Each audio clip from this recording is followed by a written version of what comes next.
తెలంగాణలో నిరుద్యోగ ఖాళీలను భర్తీ చేయాలని చెప్పి ప్రముఖ విద్యావేత్త, పోటీ పరీక్షల నిపుణులు అశోక్ ఈరోజు నిరాహార దీక్ష చేపట్టడం సంగతి తెలిసింది. అయితే ఆయన నిరాహార దీక్ష చేపట్టే ముందే పోలీసులు ఆయన్ను దిల్సుఖ్నగర్లో అరెస్ట్ చేశారు. అయితే అశోక్ సార్ అరెస్టుకు సంబంధించి మనకు వివరాలు చెప్పడానికి మనతో ఉన్న నిరుద్యోగ అభ్యర్థులు అని చెప్పారు.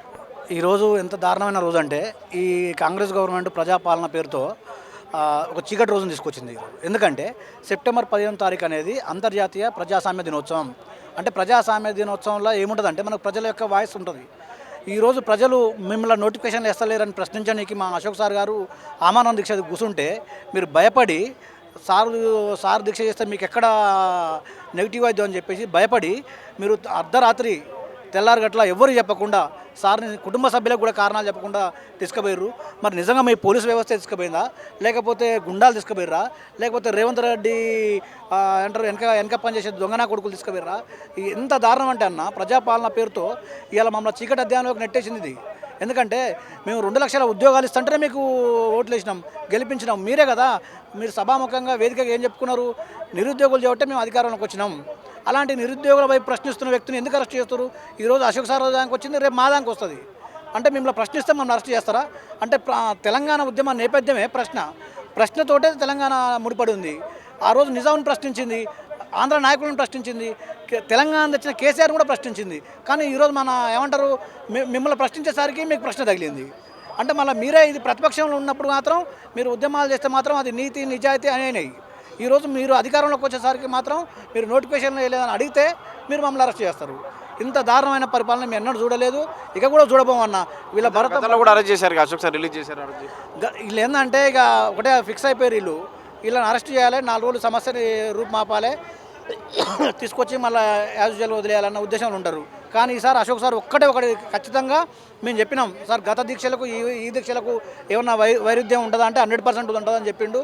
సార్ని జైలు వేసినా, హాస్పిటల్ వేసినా, అండమాన్ నికోబార్ దీవులు వేసినా, ఎక్కడ వేసినా సార్ లక్ష్యం ఒకటే, 2 లక్షల ఉద్యోగాలు వచ్చే వరకు సార్ పోరాటం ఆగదు. సార్ ఒక మాట చెప్పిండు మాకు, నేను సావనైనా చస్తా కానీ నాకు 2 లక్షల ఉద్యోగాల నోటిఫికేషన్ రావాలి.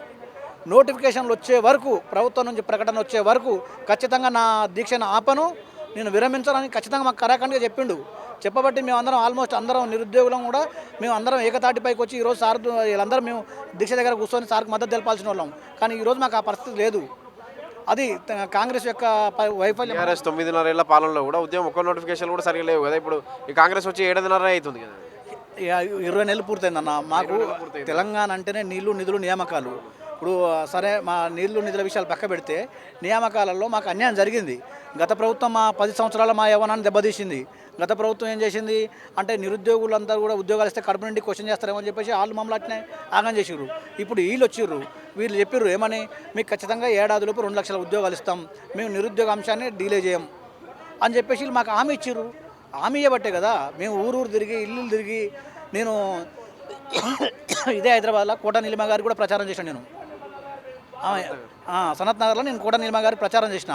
మేము కాంగ్రెస్ పోరాటం గెలుపు కోసం పనిచేసినప్పుడు మాకు ఇంతవరకు ఒక ఊసే లేదా? మీరు మీ మీద మీకు 2 లక్షల ఉద్యోగాలు ఇస్తారంటేనే కదా మా నిరుద్యోగ యువత అంతా కూడా మేము 2 లక్షల ఉద్యోగాలు ఒకేసారి సాధ్యం కాదు, 100% కాదు. మేము ఇప్పటికి కూడా అదే అంటున్నాం, 2 లక్షల ఉద్యోగాలు మీరు ఏడాదిలోపు ఇయ్యరని మాకు కూడా తెలుసు. ఎందుకంటే బిస్వాల్ కమిటీ 1,89,000 చెప్పింది. సరే మీరు దానికి మించి 2 లక్షలు అన్నారు, ఆశ ఉండే ఇస్తారనుకున్నాం. కానీ 2 లక్షల ఉద్యోగాలు లేకుండా మేము ఏమన్నాం అంటే, ఇప్పుడు ప్రజెంట్ సరే గ్రూప్ 1 అంటే కోర్టు కేసులో ఉంది, గ్రూప్ 2 కూడా చిన్న కేసులు ఉన్నాయి. సరే ఆ గ్రూప్స్ విషయం పక్క పెట్టినా కనీసం జీపీఓ అన్నా, కానిస్టేబుల్ అన్నా, వైద్య శాఖలో అయినా, డిఎస్సీ అయినా ఏదో ఒక నోటిఫికేషన్ ఏరి మేము రోడ్లపైకి ఎక్కమని చెప్పేసి మేము వేడుకున్నాం గవర్నమెంట్ని. ఎన్నిసార్లు చెప్పినా అంతే, నిమ్మకు నీరెత్తనట్టు ఉంటుంది. మీరు ప్రజాపాలనతోటి మేము వినతులు తీసుకుంటాం, స్వీకరిస్తాం రండి అంటే మేము గాంధీ భవన్కి వచ్చినాం, గాంధీ భవన్లో అరెస్ట్ చేసిర్రు. మీరే రమ్మంటారు, మీరే అరెస్ట్ చేస్తారు. ఇక ఇంకో విషయం చెప్పాలి, మేధావర్గం అని చెప్పుకునే మన కోదండరామ్ సార్ కూడా ఎందుకో చిన్న పదవితోటి లింకప్ అయిపోయి ఆగిపోయిండు. ఒకప్పుడు మా నిరుద్యోగుల పక్షాన మాకు ముందరుండి కొట్లాడిన వ్యక్తి ఈరోజు మమ్మల్ని ఏమంటారు కనీసం మమ్మల్ని అడగడానికి కూడా రావట్లేడు. కనీసం ఏంది మా గురించి కనీసం ప్రభుత్వానికి కూడా చర్చ పెడతలేడు. ఏదో 2 ఫోటోలు వేస్తున్నారు, ఆ ఫోటోల కింద నిరుద్యోగుల కోసం పోయినాం అన్న ట్యాగ్ లైన్ ఉంటుంది తప్పితే మాకు అసలు న్యాయం అయితే జరగట్లేదు. ఖచ్చితంగా ఇకనైనా మేల్కొని మాకు 2 లక్షల ఉద్యోగాలు ఏ పైన పర్వాలేదు, కానీ కొన్ని నోటిఫికేషన్ అని వచ్చేటప్పుడు ఈ స్థానిక సంస్థల ఎలక్షన్లో మీరు పోయేలోపు ఖచ్చితంగా ఏదో ఒక నోటిఫికేషన్ వచ్చేటట్టు చేయాలని మేము ప్రభుత్వాన్ని వేడుకుంటున్నాం. బ్రదర్ నమస్తే అండి. ఈరోజు అశోక్ సార్ని ఏదైతే రాత్రి తీసుకెళ్లారో అరెస్టును తీవ్రంగా ముందు ఖండిస్తున్నాం. ఎందుకోసం అంటే 2 లక్షల ఉద్యోగాలు ఇస్తామని, లేని ఉద్యోగాలు ఇస్తామని భ్రమ కల్పించి మోసం చేసింది కాంగ్రెస్ పార్టీ.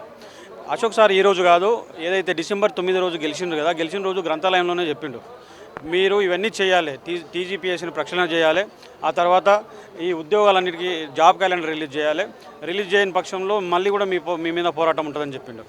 అట్లా ఆ రోజు నుంచి కూడా పోరాడుతూ ఉన్నాడు.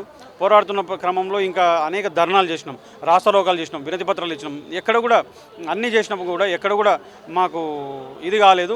సరే నేను నిరాహార దీక్షను కూర్చుంటే అవుతుందనే ధోరణితో ఈ రోజు నుంచి కూర్చుందాం అనుకున్నాడు. కానీ రాత్రి అరెస్ట్ చేసి తీసుకెళ్ళిండ్రు. కానీ ఎక్కడున్నాడు అశోక్ సార్ ఇప్పటివరకు ఎక్కడున్నాడో తెలియదు. ఇప్పటివరకు ఎక్కడున్నాడో తెలియదు అసలు అశోక్ సార్ ఎక్కడున్నాడు. నిజంగా పోలీసులు అరెస్ట్ చేసిండ్రా, లేకపోతే వేరే వాళ్ళు ఎవరైనా అరెస్ట్ చేసిండ్రా, ఇంకేదన్నా కుటుంబ సభ్యులు ఏం చెప్తారు? కుటుంబ సభ్యులు నేను సార్ వాళ్ళ భార్యతో మేడం గారితో మాట్లాడడం జరిగింది.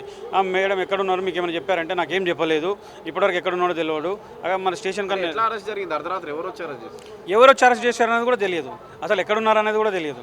సో దానికోసమే అశోక్ సార్ని ఇమీడియట్గా రిలీజ్ చేసి అసలు ఎక్కడున్నాడనే ముందు తెలపని పక్షంలో మేము హైకోర్టులో తప్పకుండా ఏబిఎస్ కార్పస్ పిటిషన్ వేసుకుంటాం. 10 ఏళ్ల బీఆర్ఎస్ పాలనలో కూడా ఉద్యోగ నోటిఫికేషన్, కాంగ్రెస్ వచ్చి 20 నెలలు అయింది, వెంటనే ఉద్యోగాలు అంటే 21 నెలలు అవుతుంది.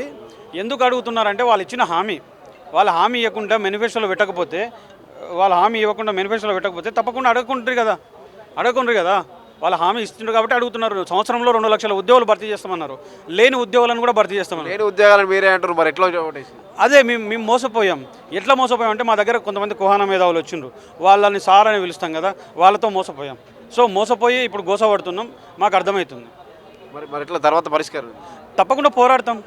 తప్పకుండా పోరాటం అనేది అసలు ఇడిచేదే లేదు. వాళ్ళ దగ్గర 2 లక్షల ఉద్యోగులు వేయించుకున్నంత వరకు దాదాపు 180,000 ఖాళీలు ఉన్నాయి. ఇప్పుడు 180,000 ఖాళీలను వేయించుకున్నంత వరకు మా పోరాటం ఉంటుంది.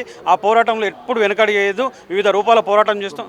మంత్రులు చెప్పే పరిస్థితి, మంత్రులు కూడా ఏం చెప్తున్నారు అంటే జాబ్ నోటిఫికేషన్ క్యాలెండర్ తొందరలోనే రిలీజ్ అవుతుంది, నిరుద్యోగులు నిరుత్సాహపడద్దు. కానీ 20 నెలలకే ఎందుకు ఇంత ఉధృతంగా ఆందోళన? 10 ఏళ్ల బీఆర్ఎస్ను 10 ఏళ్ల పాటు చూశారు కదా. ఇప్పుడు ఏంటంటే మీరు గమనించవలసింది ఏంటంటే, మేము 20 నెలలు కాదు, ఇంకొక 20 నెలలు కూడా అవుతుంటే మీరే చెప్పిండ్రు ఆ హామీ. ఏమని చెప్పిండ్రు? సంవత్సరంలో 2 లక్షల ఉద్యోగాలను మీకు కల్పిస్తామని చెప్పిండ్రు.